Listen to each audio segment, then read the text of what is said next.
Hozir hamma asabiy bo'lib qolgan, ko'chada mashinada yurganda ham bir-biriga yo'l bermaydi, tam asabiy, stressli bo'lib qoldi. Bunga ham bir davosi bormi?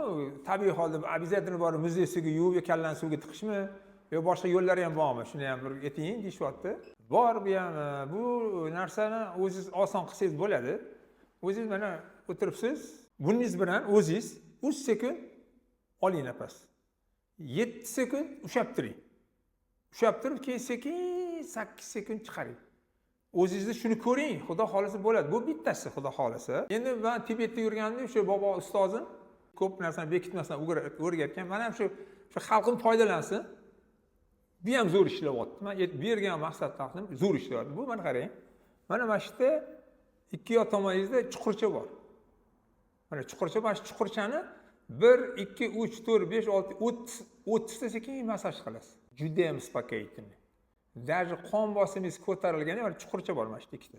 Mana chuqurchani sekin glavniy mayin massaj qiladi, o'zi yoqadi. Mana sizga yechimi.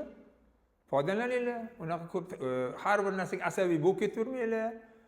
Asabiylashish juda og'ir kasalliklarni olib keladi. Shuni ehtiyot qilinglar o'zingizlar.